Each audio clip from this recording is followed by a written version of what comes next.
Welcome to the Peaceful Parenting Podcast. I'm your host, Sarah Rosensweet, mom of 3 young people, peaceful parenting coach, and your cheerleader and guide on all things parenting. Each week, we'll cover the tools, strategies, and support you need to end the yelling and power struggles and encourage your kids to listen and cooperate so that you can enjoy your family time. I'm happy to say we have a great relationship with our 3 kids. The teen years have been easy and joyful, not because we're special unicorns, but because my kids were raised with peaceful parenting. I've also helped so many parents just like you stop struggling and enjoy their kids again. I'm excited to be here with you today and bring you the insight and information you need to make your parenting journey a little more peaceful. Let's dive into this week's conversation. Hey everyone, welcome back to another episode of the Peaceful Parenting Podcast. Today's episode is a coaching episode with Victoria and Alex, and they have an 8-year-old daughter, Frances, who was quite anxious. This is a really great episode, great review of the tools to help kids overcome anxiety, and also a great reminder that usually when we have an anxious kiddo, we also have an anxious parent, and Victoria really became aware of that. And if you stick around till the end, you'll hear what their results were and what successes they had. Also, be sure to stick around to the end because I just got an email as I was putting this episode together. I got an email from Victoria with another update after we had taped our update of how things continue to go with them. And so I will read that email at the very end of the podcast after her update. It's always interesting to see how these things land and continue to evolve and the situation continues to improve as we use these tools and as we work on them. If you're interested in coming on the podcast for some parent coaching, send me a message either on Facebook or Instagram. You can send me a DM or you can email me if you have my email address and let me know that you're interested in coming on the podcast for some free parent coaching. And as always, it would be fantastic if you could take a minute to rate and review the podcast. It helps us reach more people, and reaching more people helps us make the world a more peaceful place and help so many more families. Please leave us a 5-star rating on Apple and Spotify and leave us a review on Apple and let us know what this podcast means to you. We would really appreciate it if you could take a minute and do that. And also, if you know anyone whose child is struggling with anxiety or a parent who's struggling with anxiety, go ahead and share this episode with them. I think it'll be really helpful for anyone who's got some anxiety in their lives. Okay, let's meet Alex and Victoria. Hey, Victoria. Hey, Alex. Welcome to the podcast. Hi. Hello. So tell us a little bit about who you are and what kind of support you're looking for.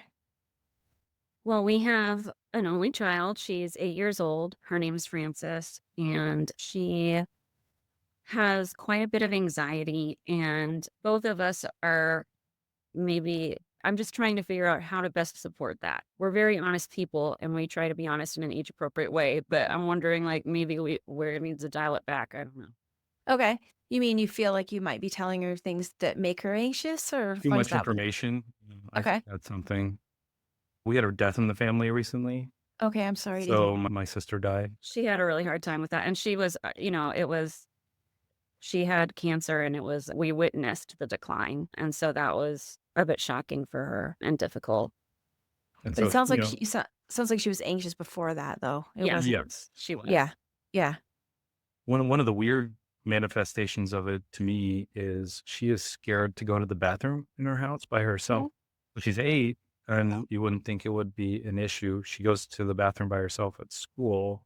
So sometimes it's hard to In understand those people's houses. in other people's houses. So Yeah. we think it's because she's too embarrassed to be scared Right. in those places. Like she's Yeah. going to ask her teacher to go to the bathroom with her. Right. Well, I If mean, that she- happens. That does happen where we'll talk a little bit more in a second about how anxiety works, but it does happen that the amygdala can sense danger, even if it's not real danger, like going to the bathroom by yourself, but that sometimes something else will outweigh it or override it. And sometimes you might see that too with it happens to all of us. I think, you might be nervous about going to a party where you don't know anyone, but your interest in having a good time at the party overrides your anxiety about going someplace where you don't know anyone, right? So it's like, it makes sense to me, Alex, what you're saying, that she isn't crazy about going to the bathroom by herself in those other situations, but her fear of having to ask someone to go with her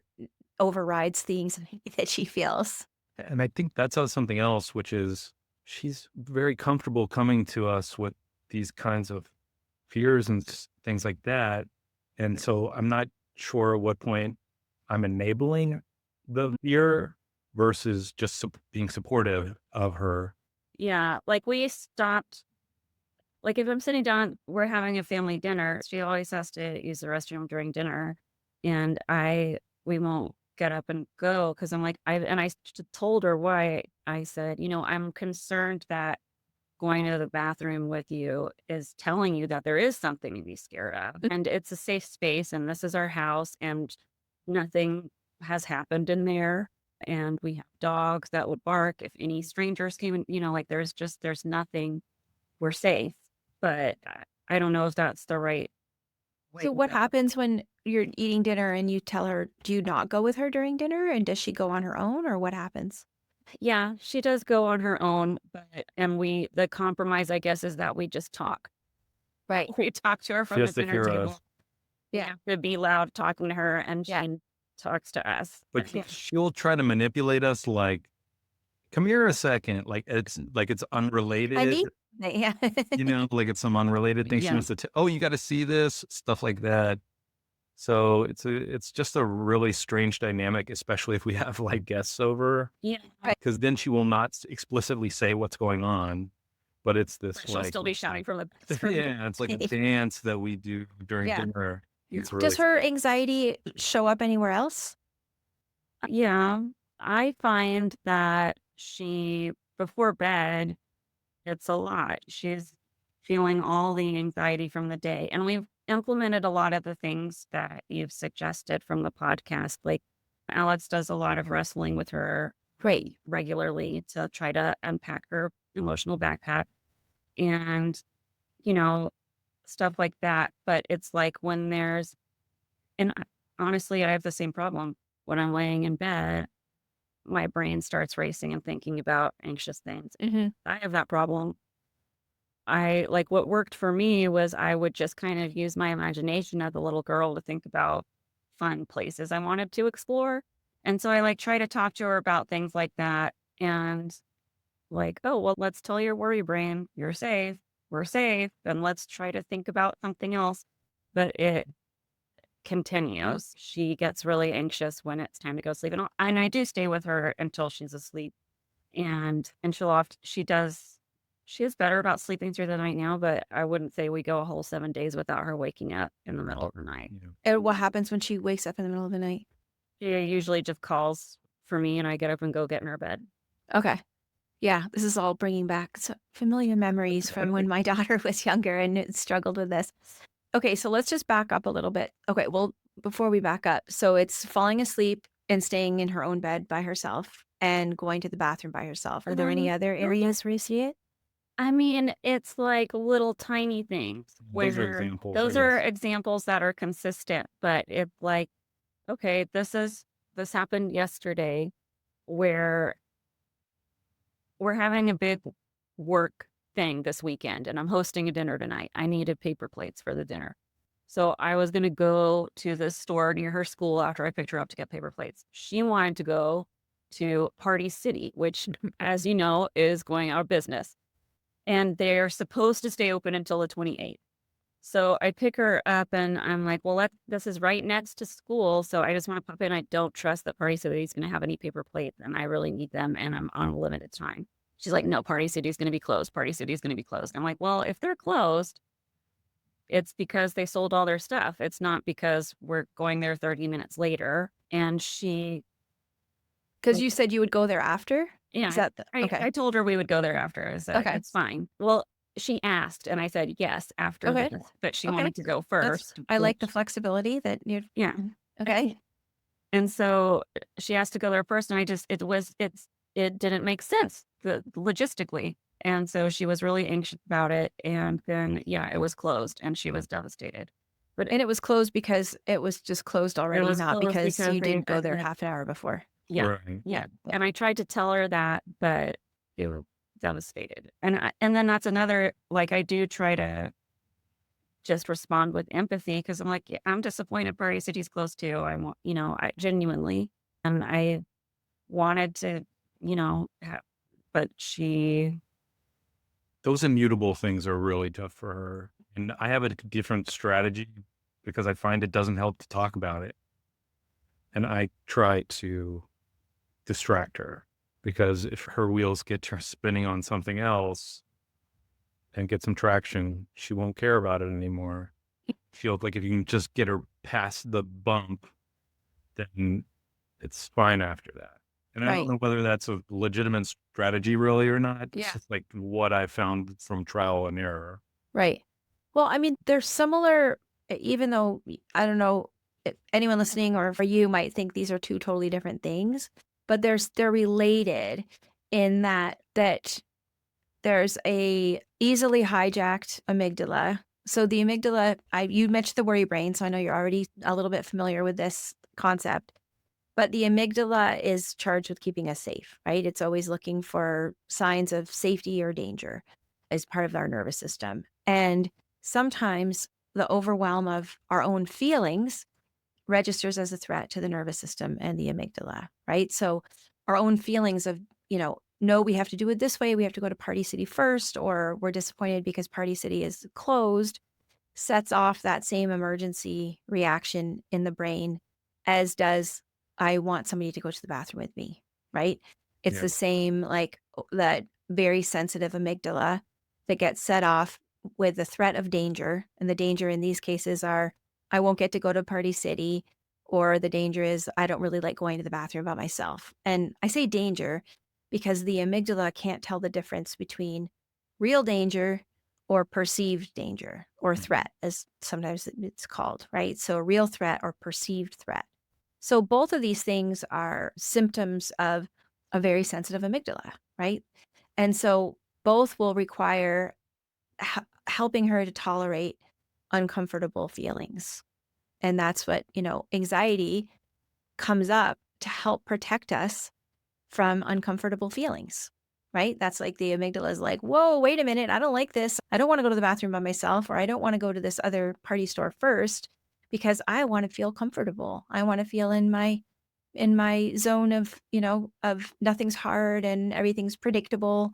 And, anxiety really likes things to be predictable and the same all the time. And every time we, this is where that anxiety is a very nature and nurture thing. Like there are kids who are like all of us are born somewhere on the continuum from cautious to thrill seeking, right? Just temperamentally, you'll see some 2-year-olds who will climb the tallest thing at the playground with no sense of this could be dangerous, and some 2-year-olds who won't even leave leave holding onto your leg at the playground because they just want to be near you. So there is a temperamental piece to it. And then there's also the nurture piece, which is, okay, I will go to the bathroom with you every time, which just makes the anxiety go, oh, phew, we've escaped that danger of going to the bathroom by ourselves. And then it gets even stronger, right? So Yeah. what my favorite anxiety resource is Lynn Lyons, who co-wrote the book Anxious Kids, Anxious Parents. And she and other experts who follow this sort of line of thinking call that the accommodation piece of anxiety, right? Okay, you don't have to go to the bathroom by yourself. So accommodating anxiety often has the result of making it stronger because the relief we feel when we don't have to do the thing that we didn't want to do reinforces the message of like, whew, you dodged a bullet, right? Like this is Right. like the relief is so great of not having to do the thing that it makes it even stronger danger signal for the next time. Does that all make sense? yeah, Yes. yeah, Yeah. definitely. So part of anxiety is leaning, part of managing anxiety is leaning into the discomfort of, I know this is uncomfortable for you to go to the bathroom by yourself, and I know you can handle it. And as parents, that's why we often go into accommodation because we also don't want our kids to feel upset and uncomfortable, Yeah, right? Like we're like, oh, this person I love more than anything in the world. Like, of course I don't want them to be unhappy or unhappy with me because I'm not doing what I want them to do. So not only, and that's why the book is called Anxious Kids, Anxious Parents, because it's not just like it's often like we're accommodating because it makes us feel anxious when they're anxious. Yeah, Yeah. the I feedback mean, loop for sure. yes, I'm very much an anxious parent. I don't want to be. And it rubs off on me. It's very hard to be the I'm in my relationship, I'm the less anxious parent, but it's very hard. Like I remember this one time, my daughter was maybe 12 and was going to like this day camp. And to get there on her own, she would need to cross a very busy street. And I was totally comfortable with walking her there the first day, going over crossing the busy street thing and then letting her do it herself. And my husband was like, no way, she can't do that by herself. What if she gets hit by a car? And it's very hard to come back from what if she gets hit by Yeah, it's right. very hard to come back from that because of course the worst possible thing could happen. Yeah. And if we walk around living our lives judging by not doing things because of the worst possible thing that could happen, we end up with very small lives and we end up Yes. thwarting our children's independence. There's a certain amount of risk in life every single day. And Yeah. a lot of people who are anxious end up depressed because their lives become so small when they're not facing they're not doing things because they are anxious and then their lives become very small. Yeah. So I grew up like that too. Like I walked to school when I was in kindergarten. So it was like everyone thought my mom was neglectful, but it made me really independent. And when I was little, I would always play outside by myself and like explore things by myself. I Yeah. was the middle child too. Victoria and Francis are both only children. I'm an only child, but I entertained myself all the time and I played outside, So wandering around in nature, but I didn't go walk. I wasn't allowed to leave my street. this is probably Yeah. this is probably my biggest concern is I do feel like the anxiety is holding her back from sort of self exploration. Okay. She kind of needs, I feel like she needs too much hand holding when I would be like, well, what, can't you just go play in the yard? And she really won't do that. And Because she's anxious? she doesn't want to hang out in the backyard by herself. She thinks something's going to happen. And I really don't know where that's coming. I really don't know where it's coming from. It's all fenced in and everything. I mean, it's Yeah. very, And we have, and our dogs are friendly and want to play with her and will bark if any, Right. I don't, Well, first of all, there are kids who just don't like playing by themselves and they're not yeah, anxious. Like Yeah. my daughter was one of those kids. Like she was just like, who can I play with? Like she just always yeah, wanted to play with somebody else. yeah. So it doesn't necessarily, just because she doesn't like playing in the yard by herself, it doesn't necessarily mean it's because she's anxious. But you did say that she thought something would happen to her. yeah, And Victoria, I just want to highlight twice now, you've talked about how you've been reassuring Francis with, you're safe, the dogs will bark. And when I said that this was all sounded very familiar, it was because my daughter went through this phase at 11 where something scared her. And then I thought she just it was like a Halloween thing. And she started not wanting to sleep by herself. And I mm, thought, oh, I'll sleep with her for a little while and then it'll go away. But it just kept getting worse and worse. And she needed me more and more. And I would do the same thing. What she was afraid of was that somebody was going to break into our house in the middle of the night. That was her yeah, fear. And Yeah, I would do the same. she's mentioned that to me too. Yeah. And has no frame of reference for it. Well, neither did my daughter. Yeah. But I would say to her that, I would show her the locked door. I would say the door is locked. You have two big, strong older brothers. Your dad and I are here. The dog would bark if, literally the same thing. The dog would bark if anyone came in. But this is the problem with reassurance. Reassurance is speaking to the thinking brain, right? Reassurance speaks to the prefrontal cortex. You've got somebody who's afraid of flying. You can tell them all you want about the statistics of airplane travel and how much safer it is than car travel. And they could understand that on a rational level, but it's not their rational brain, their thinking brain, where the fear is coming from.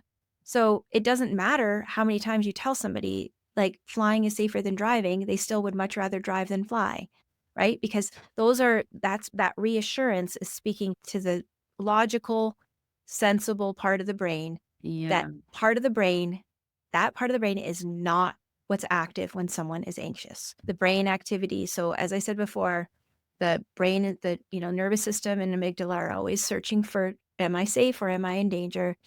And airplane travel or playing in the yard by yourself or, going to the bathroom by yourself are all setting off the amygdala to get activated.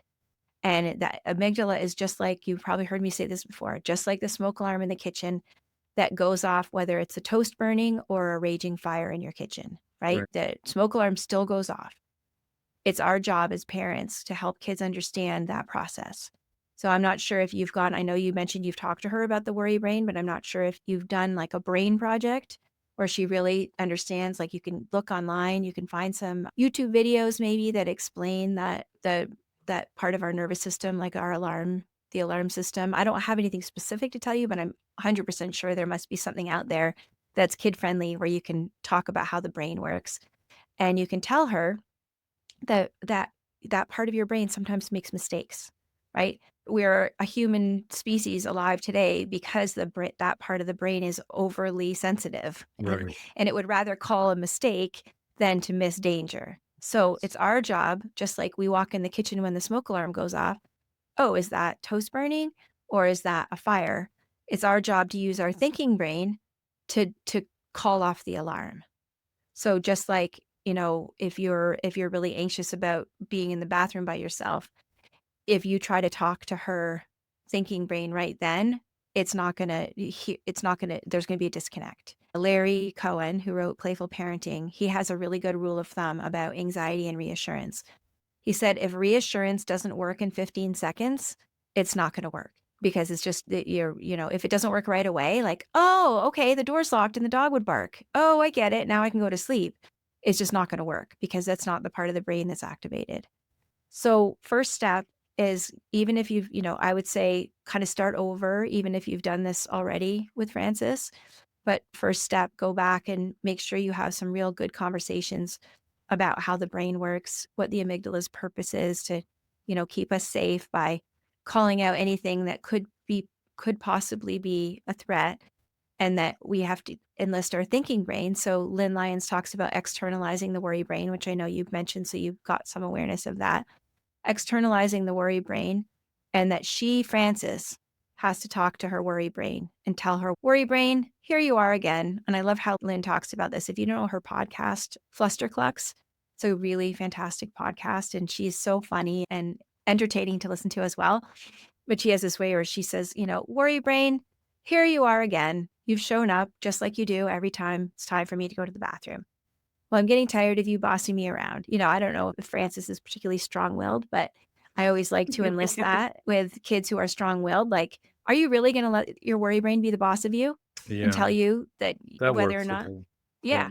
So really, it's no more reassurance. Like, it's not that you haven't found the right words to tell her that she's safe, falling asleep or going to the bathroom. It's not that if you said it in a different way, she would get it. Like, it doesn't matter anymore. She's already heard you're safe. We have dogs, all of that stuff. I want you to kind of cut it off at the pass. And this is going to be harder for you, Victoria, because you're a bit anxious yourself. It's going to be hard for you not to go more into that reassurance mode, but just like, oh, yep, sounds like your worry brain's showing up again. What are you going to say to your worry brain? Do you think when you do the reassurance, it's like putting, like, the parent is against the child and their anxiety, when what you really want to do is separate the child from their anxiety and make her the antagonist to the anxiety? 'Cause that's kind of what you're saying with saying worry brain's showing up. Yeah. What are we doing here? So Yeah. it's kind of like you Yeah. You're put her teaming at odds against with it. the anxiety instead of being at odds with us Right. and team with Yeah. her. Yeah. I love that. Like, you're going to side with her and, like, oh gosh, here comes your worry brain again. And Lynn always suggests that you like have the worry brain be a character, Yeah. Yeah. Esmeralda or something like that. And like, yep, here she is again. Every time it's time to, go to the bathroom by yourself, she shows up and tries to talk you out of it. What are you going to say to Esmeralda? And I love that you've kind of pinpointed that, Alex, of like, you and Francis are on the same team. Right. And, you're like, no more, the reassurance isn't going to work. And she's already heard it till you're all blue in the face about the dogs and, you're safe here. So just like, yep, here it is. And one thing we haven't touched on is getting Francis on board with understanding how this is good for her. Because a lot of kids are like, well, I don't care if you have to go to the bathroom with me all the Yeah. time. It works for Right. me, Yeah. And maybe part of that would be to say to her something like, I know you managed to do this by yourself at school. And I also imagine it's a little bit uncomfortable for you still. So being able to manage this in a way that after a while, it's not even going to feel hard anymore. Maybe that's Mm. the buy-in for her. What do you think? Maybe. Worth a try. I mean, we'll try. I did try the but I did worry brain thing, but I didn't go into the details. And I think that would interest her because she loves science.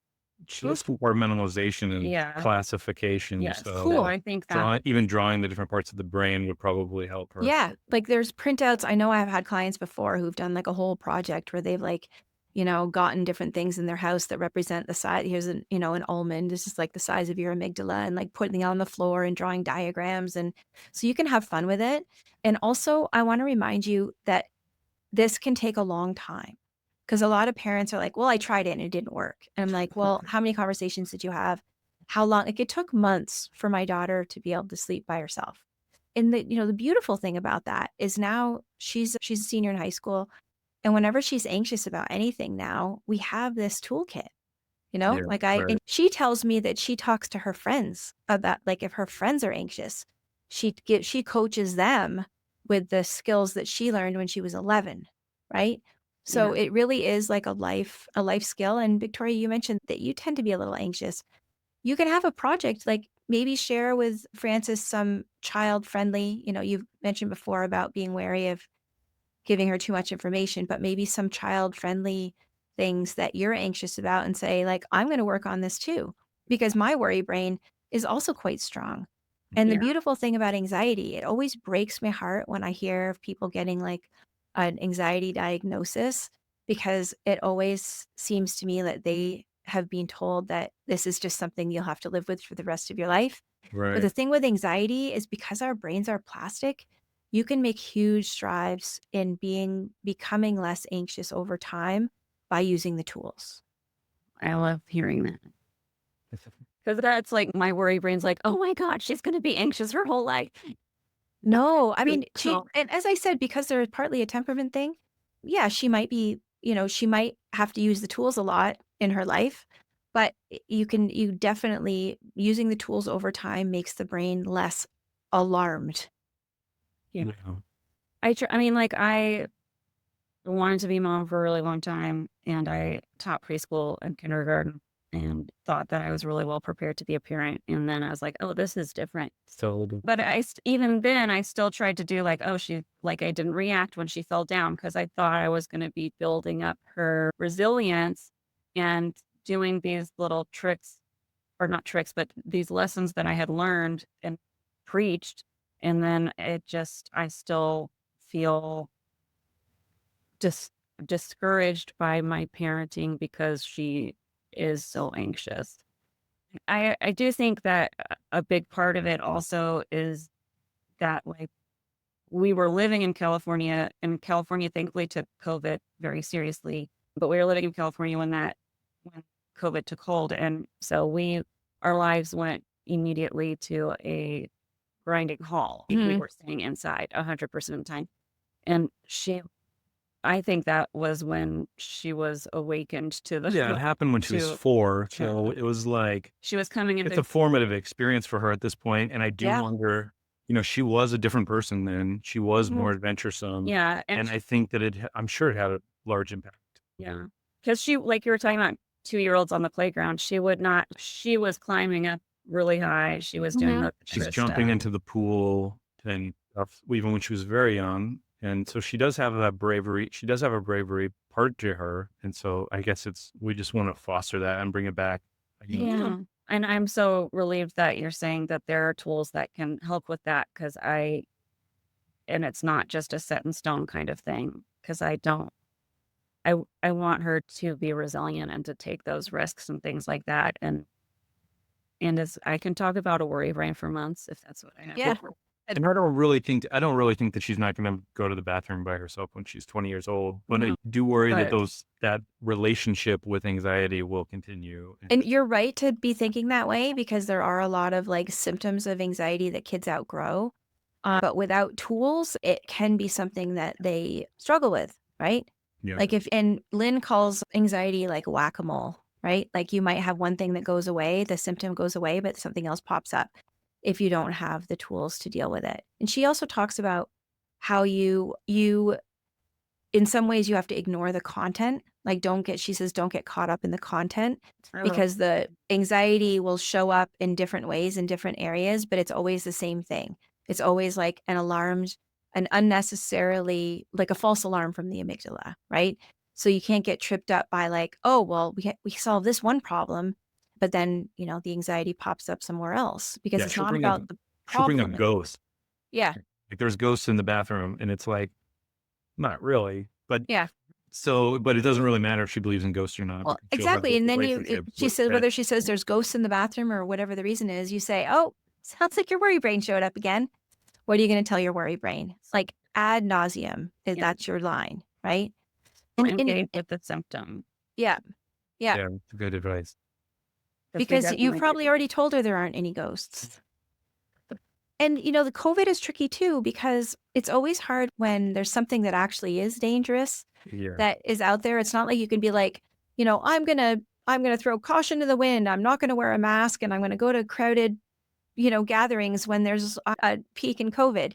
Like that's not smart either. But it's like, how can you balance? We were talking before about, and my daughter did end up walking to the day camp on her own. My husband got talked around to that side, but it's hard when there are real risks. And, it's about for kids also and for ourselves, it's about we're going to take the reasonable precautions. And then if a problem does happen, then we'll deal with it. Right. Yeah. All good information. We definitely engage with what she's anxious about. So we will adjust that. And it's really difficult for me to stay focused when reading. So I've tried to find anxious kids, anxious parents in our library, audiobook library, and it's just got a really long hold. Look at her podcast, Flusterclux. And I know on her website, she has a Start Here playlist that lists like the 7 episodes you should listen to first that really help cement the approach.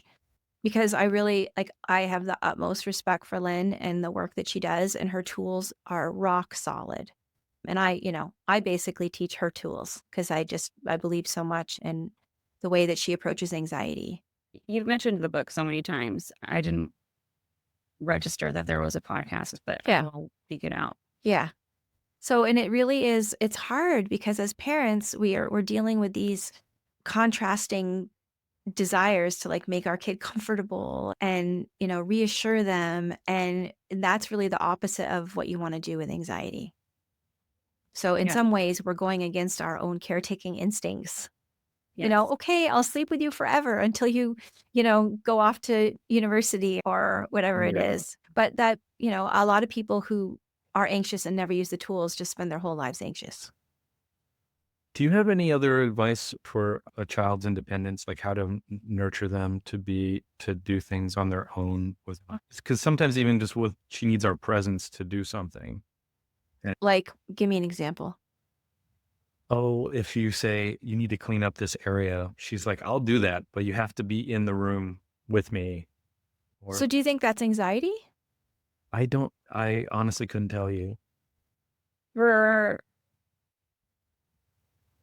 We both have ADHD in the family, and I think that I definitely have undiagnosed ADHD. And for me, body doubling. I was going to say it could be body doubling. Different. Yeah. Yeah. So, but what I'll do is I'll just put on like my favorite sitcom while I'm in the kitchen and feel like somebody there present. Yeah. Well, I don't want to project what my experience is, but I do feel like that's probably what that's about. I think if it just has someone there, it's like, oh, I can focus now because I have another body just present. I don't know why it's like that, but it is. No, that makes sense to me. So I guess we have to look at maybe looking overall at Frances's life and trying to see like, are there ways that she does show independence? And it may be that the things that you're feeling like that she should be able to do on her own are overshadowing what she does actually do on her own. Yeah. So maybe between now and the next time we talk, you can look at like when she does show independence. And if you really come back and think and tell me like she's really showing no independence, then we can talk about that more. Yeah. But it may be that your idea of independent is just coming up against like what Victoria said of, needing company to do a task that you don't really want to do is a very good ADHD coping strategy. It could be from neglecting my own neglect as a child. Easily. But Right. my parents just like Yeah. I had to, if the phone call had to be made, I had to do it. Right. And so I was like talking to adults on the phone when I was like her age. Which is awesome. I mean, there's so many great things about that. And it's also, there can be such a thing as being a hyper independent, which is a trauma response. Yeah. And so, Alex, don't answer if you don't want to, but do you find it hard to ask people for help? Oh, yeah. Yeah. So I try to that's the do everything myself. downside. And I share that of Yeah. I was an incredibly independent child, and it's very hard for me to ask for or accept help. Yeah. So let's split the difference. Exactly. We don't want the pendulum to go all the way to the other side Yeah. when Yeah. we're going through these generations. Yeah. And, Sometimes, she's only 8 also. yeah. And 8-year-olds are still supposed to be quite dependent on their parents. And there's a lot of ways too where doing things for kids feels nurturing to them. And I'm not against that. I'm for that, in fact. And the funny thing, I don't know if you heard, I interviewed my daughter for the podcast. Yeah. Yeah, back in, I guess, December. And I didn't know what she was going to say, but I was really interested that she said, when I said, how do you see yourself as different from your peers? And she said that she thought she and her brothers were way more independent than other kids that they knew. Yeah. And I loved hearing that because my husband often would tell me that I was coddling the children too much. Right. And I loved hearing that she's like, oh no, I'm like way more independent than any other kids I know. And coming out of being, quote, coddled with nurturing when she was growing up. So I think that the danger comes in, just because we're talking about independence, the danger comes in when we don't let kids do things that they want to do themselves or that they could do. Okay. That actually is Yeah, that's reassuring. good to know. Mm. Yeah, we both. I mean, like I'm hyper aware of like not wanting to project my own childhood onto her, and then Alex does this thing, thing Mhm. where he's like, concerned about her independence, or he thinks she's not a good eater. She's a great eater. Overblown. That was a while ago. What about? So you mentioned like I just will stay with her until she goes to sleep because I think at some point she's gonna be embarrassed to have her mom doing that and want to be independent. But you mentioned that you worked with your daughter on it for a while, so should I be doing something different? Okay, so is that, again, a dangerous question, right? So my question to you is, do you mind staying with her until she falls asleep? Most of the time, no. Okay. So maybe it Sometimes, would be good to have a little flexibility in there because yeah, sometimes you're tired or you want to go watch a show with Alex yeah, or whatever. That's one question to you to think about. Another question is, has she ever had a sleepover anywhere else? yeah. Can she fall asleep without another person? She's finally been able to do that. Yeah. It was a little bit of a struggle even with family. Yeah. Yeah. So my question, is it inhibiting her life experience to have you stay in their room until she falls asleep? It sounds like it's okay now. Yeah, I think it's okay. I don't think it's inhibiting her. Yeah. But because you said no, because you didn't say no, it's my favorite part of the day and I love staying in her room until she falls asleep every single night, I would say that's something you could start working on. And the way that I would start working on that is I would maybe tackle the bathroom thing first, just because Sure. sleep, I always say start with the smaller things with anxiety because Yeah. sleep is the hardest one. So I would say start with lots of other stuff first. And when you get pretty comfortable with the worry brain strategy and she's comfortable using it and she's going to the bathroom on her own, then you could start using it when you're putting her to bed. And you could say, I'm going to stay with you. Like what I did with my daughter was, and this was, interesting. I don't think it was anxiety. I think she just wanted me to stay with her when she was little. And I would say, I'll come back and check on you in 5 minutes. So we started with that, I'll check on you in 5 minutes. And so maybe you'd start, and we had these quiet checks where I'd just look in her room and she'd give me the thumbs up. I'd give her the thumbs up. So you could transition to that when you do Okay. eventually get there. It's just, I'll stay with you for a little while and then I'm going to go out and do the dishes or go out and talk to daddy and I'll come back and check on you in 5 minutes. And if she's like, no, I need you to stay, that's when you start doing the, hey, it sounds like your worry brain showed up, that your worry brain is telling you need me to stay with you until you fall asleep. What can you tell your worry brain? Yep. And they're also, just to quickly say, I think giving any kid who, does she have trouble falling asleep? Does she fall asleep quickly or? Yes. You know what has helped? I think she's neurospicy. But I saw someone on Instagram, their child was moving around in the bed like a whirlwind, which is she's always She has a motor. yeah. And they had her the kid lay on her belly, and then they just gently applied pressure Oh, on her nice. body. To help her And then settle. and we started doing that, and She like she really falls like, and asleep. she really likes it. She falls asleep so much faster now. Great, great. Well, you might So experiment with a weighted blanket if you find that's yeah, helpful. yeah. And you mentioned neurodivergent, and I didn't say what kind, but you said you thought you might have ADHD and ADHD in your families. A lot of kids with ADHD and adults have a lot of trouble falling asleep. It's just hard to turn the brain off. What we found is that listening to music or a familiar audiobook and I say familiar because you don't want someone staying awake to find out what happens. Right. But listening to something to fall asleep, like my daughter still at 17, she has a sleep timer where she just puts something on for half an hour and then it goes off. So that's something also to look at in conjunction. You might be providing that for her and staying in Yeah. her room. Yes. Well, both. I stay in her room, but also we have like Australian bedtime meditation. Okay.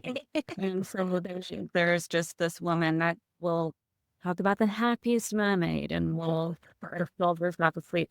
So, but I'm also relieved to hear that is a tool and not like Crutch. a crutch. Well, guess. I don't know what a sleep expert would say, but my sense is if it helps you fall asleep and you don't have it on all night, it's probably totally fine. Okay. My daughter gets really good sleep and seems good for her. So It's true, and it is true for myself as well. Where like if I have a familiar thing, low sound, it helps me not. It helps me disengage from my concerned brain. yeah. Yeah, now that I'm thinking about it, until I met my husband, I used to fall asleep back in the day with it was cassettes, like a Yeah. music cassette playing every night I would put on, and often the click would wake me up of it stopping. Oh, But yeah. but yeah, I think that sometimes those of us who we figure out hacks to help us, and whether you call it a tool or a crutch, I think if it helps you and it doesn't hurt you, then it's fine. I No need to suffer unnecessarily. Like Yeah. there's Yeah. a lot of suffering in life already. I really appreciate the validation of those things. Yeah. All right. Well, I think we covered a lot of ground. So the one thing I will just close the loop a little bit on, the big feelings thing. I think just focusing on, yeah, you're having some big feelings around not being able to go to the party store. I get that. And I know you can handle it. Like whether you say that or just have that in your own heart when she's having the big feelings, that's sort of where I would go with that. Okay, And at some that's what- point, you might talk to her about, your amygdala sees disappointment in the same way that, and we still want to empathize. I'm not saying we don't empathize, but your amygdala sees disappointment in the same light as, going to the bathroom by yourself. And of course, it's okay to be disappointed. And also, you might want to tell your amygdala that you can handle it. I haven't been telling her about the amygdala, but I have been, and like I think you can handle this and all that. And I just needed the reassurance and to hear you say that things take a long time. Yeah. And also, she's a sensitive person and she might just have a Yeah. lot of disappointment in her life and she likes things to be the way they are. And, when I read over what you had written to me originally when we were talking about the feelings, I thought, I just want to tell them that it's okay if she has big feelings about things and that it doesn't mean that anything's wrong. And she just, she has strong emotions. That's okay. She's Feelings only- come and feelings go. We have strong emotions too. Yeah, well, it makes Yes. sense. Makes sense then. I heard, and I want to investigate this further, but I heard a podcast the other day that was talking about, I forget who it is now, so I'm not even going to try to remember, but a famous meditation teacher who talked about how emotions only last 90 seconds if you fully let yourself feel them. but that the stories that we attach to the emotions often make our suffering prolonged. So, I don't know exactly what I think about that, but I think the bottom line is that feelings come and feelings go. And the more we can tell ourselves that and remind our children of that when they're having big feelings, the better. Yeah. All right. Well, Okay. Well, we'll talk to you in a couple weeks. Okay. yeah. All Thanks for right. your help. Thanks. Hi, Victoria. Hi, Alex. Welcome back to the podcast. Hi. Thanks for having us. And so it's been a little longer than we thought. You had some complications. Life got in the way of us coming back in a few weeks. So I think it's been more like 6 or 7 weeks since the last time we spoke. How have you been, and how has it been working on Frances's anxiety and your own anxiety? Part of me feels a little bit silly because I thought that I was implementing. I mean, I listened to your podcast and I really thought I was implementing some of these strategies that I've heard. And then after talking to you, I realized not so much. So I mean, I talked to her about her worry brain previously, tried it, but I would still kind of circle back into getting swept into her conversations about it, which I didn't Getting realize that. stuck in the content, what Yeah. Lynn calls getting stuck in the content. Yes. Yeah. I didn't realize how significant that was. And She's very good at that. That's huge. yeah. That's a huge realization, though, because I So think sometimes, like, I was even talking to a client, and I was talking about the importance of not getting stuck in the content, and that you just keep having to come back to, oh, sounds like your worry brain again. Sounds like your worry brain.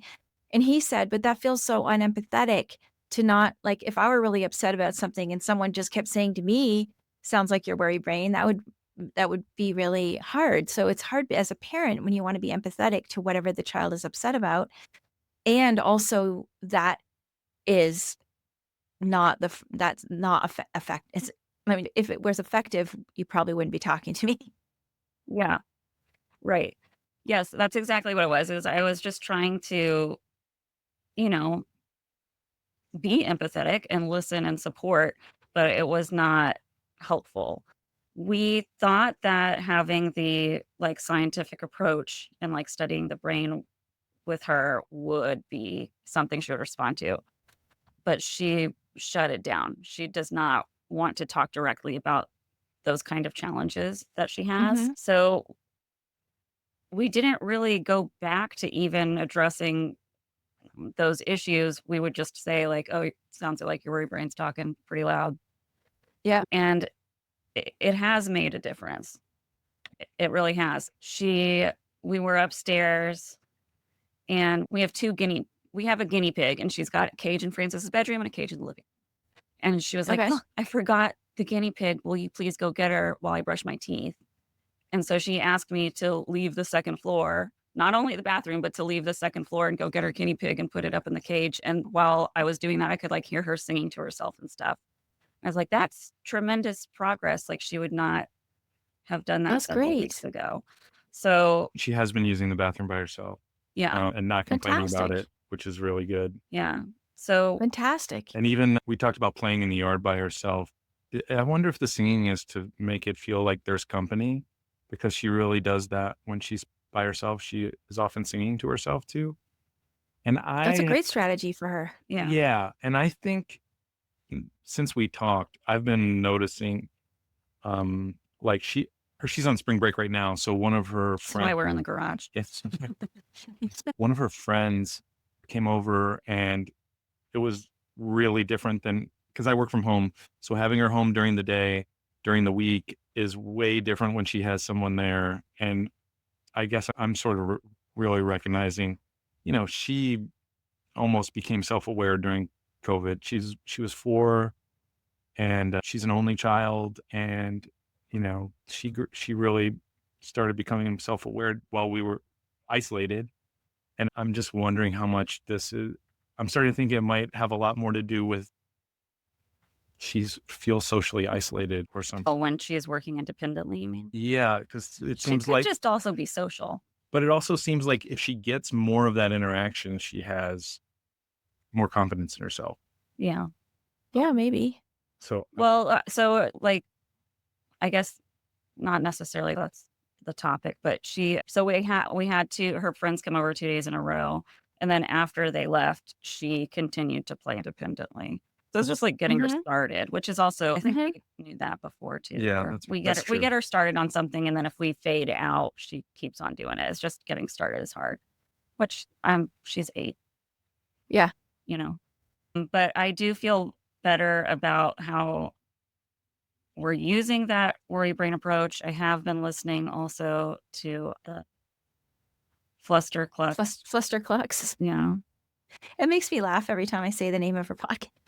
It's funny, and I think that's her goal of it. I've been liking that as well. And we were supposed to look for ways she was independent too. And her school is having a lock-in, and the very like she Is that had when they sleep over? yeah, Okay. she had no hesitation. She came home to tell us like they're having a lock-in, and can I go? Can I go? Can I go? Can I please? Great. So she was very eager to take part in that. And then since then has also said, like, I think I need to practice sleeping by myself.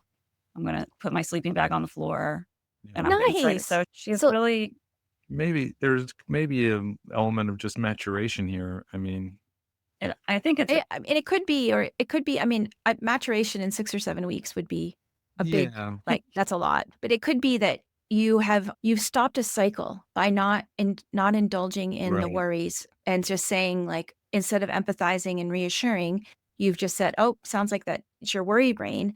That is it's helping her not to spiral, I bet. And then the thing with the amygdala and the nervous system is the more you don't go down that road, the more you don't go down that road. And worry begets more worry. So I think you've probably been doing a lot in helping her to not keep going down those same pathways.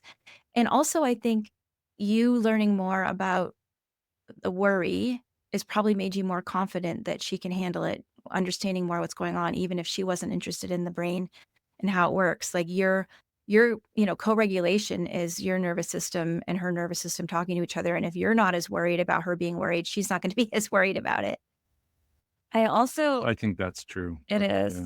And I've also like being more aware of it. It's helping me identify. Sometimes we'll get into what might be described as a power struggle, I guess.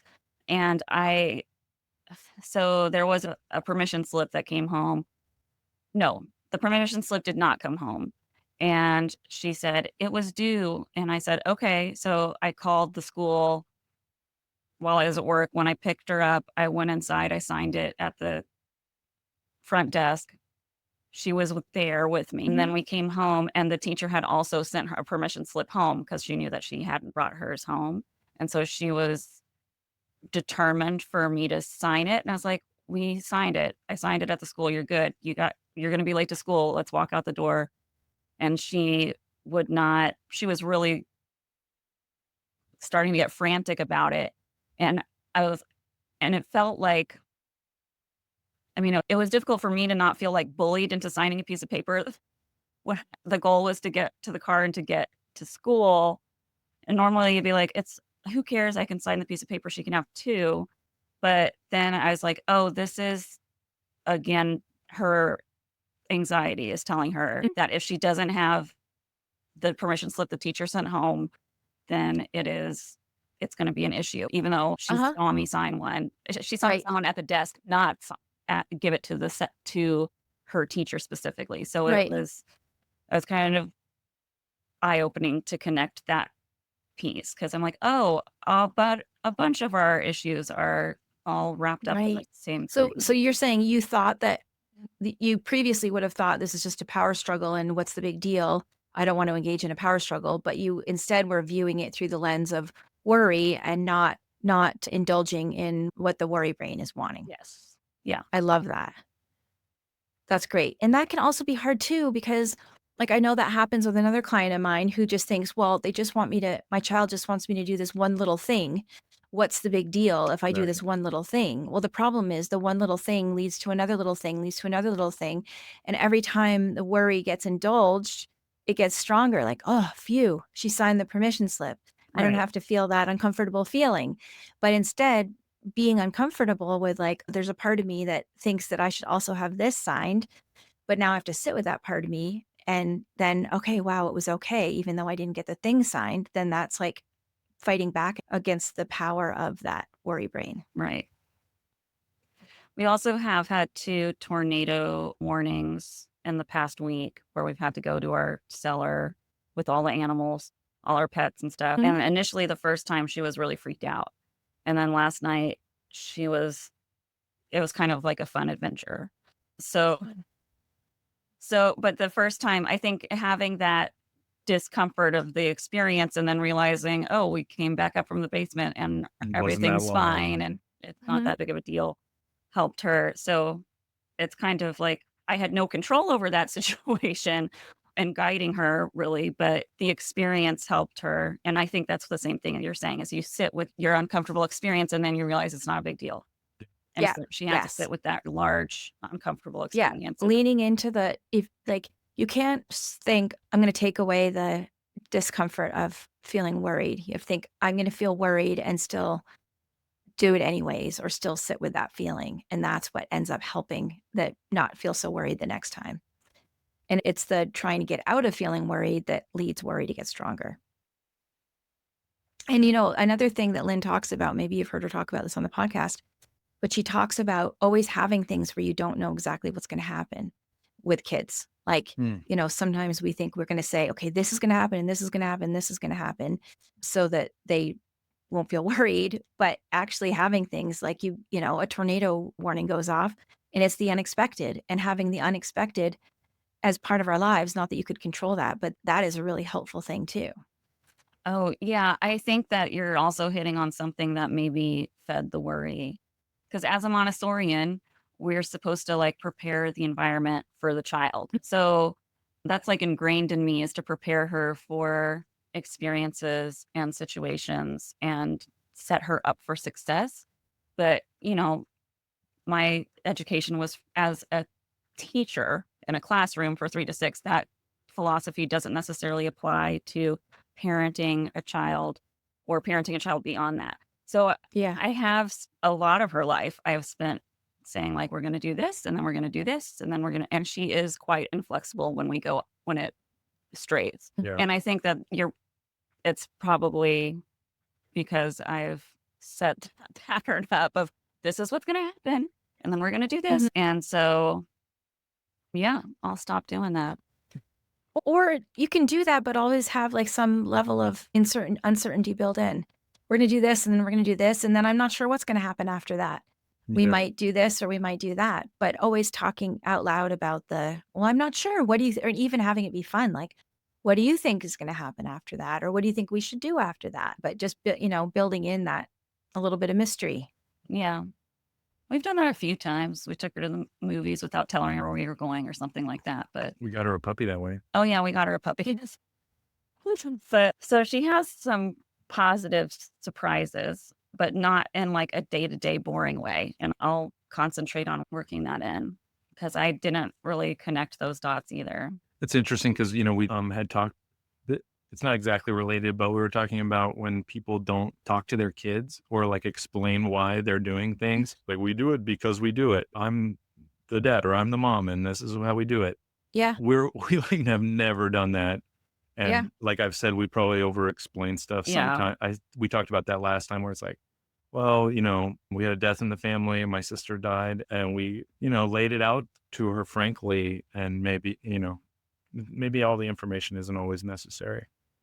Well, I don't think go ahead. Sorry, I was going to say, like anything, good practices taken too far can Yeah. become not so good, right? Mhm. I mean, it's wonderful to prepare her for what's going to happen, but the danger is when we, over explain, over prepare, and then the child can't handle the uncertainty or Yeah. change of Right. plans or not knowing. Right. I have been also saying stuff like, because she will hear like Alex and I complaining about nationalists or something, because the two of us are constantly complaining about racists and nationalists. And so it is at this point now, I'll just be like, I don't want to completely shield her from the reality that we're living in because we've taken her to protests and things like that too. But I have definitely stepped back and in a lot of it and just been like, this is a grown-up issue. You worry about kid stuff, it's worries. Because we probably, I don't know. That's a difficult balance. That's something. That's a difficult Well, balance there for are us some because kids that can, hear about that stuff and they don't take it on the weight of the world on their shoulders. Yeah. And I think that's a temperament question. Like one of my kids is like, from when he was really little, but he couldn't not think about, climate change and, economic inequality from like your daughter's age, right? Yeah. And one of my other ones could hear about that and understand it, but he wasn't carrying it around with him all the time. Yeah. So I think we need to do that on a kind of case by case basis. Yeah. Because I agree with you. It's good for kids to know what's going on in the world and be informed, but some of them need a little bit of shielding because they don't have the maturity or perspective to be able to let it go. She carries a lot of it. I mean, even a popular childhood thing that I did with my family and friends was watch The Sound of Music. And when she watched it at 3 years old, she was freaked out by the Nazis. Which when I watched it as 3 years old, I was like, oh, singing the songs and wearing matching outfits. That's a great example. Yeah, she just took it she was like, what are those? And what, he drew pictures of Nazi bad guys and was like, these are the bad, she was very aware. So we just have to, do it. Pick our battles, I think. Yeah. And I like how you said that's not a kid problem to worry about. You can, we can talk more about that as you get older. And, right now you've got kid things to think about. Yeah. And balancing that with, doing some, education and activism and stuff. Yeah. I mean, we're definitely want to find a balance, but we want it to be healthy for her and productive and not something that's going to inflict more stress or worry. Well, what they always say is kids need to be able to feel, to not become cynical. Kids need to feel that there's something they can do. And it sounds like, you've been talking to her about that stuff also. So that's good. Yeah. Well, it sounds like you've really you had a lot of ahas after talking the first time, which is why coaching is good. And you can sometimes get, when you're coaching, when someone's coaching you, you can see through what you couldn't see through before, just learning about, because you had a pretty good understanding about the concepts, but you couldn't see where you weren't seeing what you were doing wrong. It really clarified things, I think. It did. And and I also was like, oh gosh, I did feel a little silly about it. But when you start, after several weeks, when we started seeing those results, and I was like, oh gosh, we didn't do the thing that we said we were going to do with coloring the brain. And then I was like, I guess it doesn't, I'm following. You don't need to if she needs to do, it's working. No. Because it sounds like you are getting results without having to, and the results were because you changed your responses.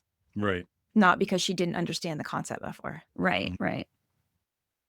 Yeah. Well, fantastic. Thank you so much. You're so welcome. I hope that the lock-in goes well. And that, we know what I was going to say about that. That's also something that we talk about, is giving kids something to work towards, right? Like, so she wants to do this lock-in. So she's like, oh, I should practice sleeping on my own. Right. Whereas before she didn't really have buy-in. Like, it's nice that my mom sleeps with me, or I sleep with my parents. It's a nice thing, but giving her something to work towards gives her more of a reason to want to use the tools and practice it. So that's great that came up. Yeah. Thank you so much. We really appreciate it. It's You're made so a big welcome. difference. It's been very helpful. You're so welcome. Well, keep in touch, and thanks for sharing your experiences with everybody else, because this is something that so many people have the same issues, and it's just helpful to hear how you've handled it. So thanks. Yeah. A few weeks after we did our follow-up coaching call with Victoria and Alex, I got this email from Victoria. Hi, Sarah, a related tidbit to report. Frances used to really struggle with books or movies when the storyline became too uncomfortable for her. We have been reading Dear Mr. Henshaw by Beverly Cleary. It is told through the child's perspective as he processes big changes in his life, which spurred from his parents' divorce. At one point, when speaking to his father, he realizes that his dad not only left them, he also lost the family dog which he had taken with him. In the past, Frances would have shut down, and continuing the story to get any resolution would have been very difficult. I had braced for her to respond as she has in the past, but was very relieved when she didn't even suggest stopping the story despite being horrified by the father character's actions. I just wanted to thank you for your guidance. I continue to see growth in areas I hadn't previously realized were rooted in anxiety, and it's allowing for our whole family to have happier and healthier experiences. Aw, thanks, Victoria, for letting us know about that. It's great to have a follow-up to the follow-up. And I just wanted to add to all of you listening that, first of all, when we do start to identify anxiety, there are ways in which it's showing up that we didn't realize before were anxiety. So it's really helpful to start looking at all of the areas through the lens of anxiety. And second of all, there are often rippling effects of working on things in our families. And as long as we continue to work on them, things get better and better. Not to say there aren't sometimes cases where we have 2 steps forward and 1 step back. That's totally normal. People often ask me, do the peaceful parenting tools work? And I say yes if you use them. Occasionally you need more. You need to add in the anxiety tools, but the tools work if you use them. Thanks, everyone. Thanks for listening to this week's episode. I hope you found this conversation insightful and exactly what you needed in this moment. Be sure to subscribe to the show on your favorite podcast platform and leave us a rating and review on Apple Podcasts. Remember that I'm rooting for you. I see you out there showing up for your kids and doing the best you can. Sending hugs over the airwaves today. Hang in there. You've got this.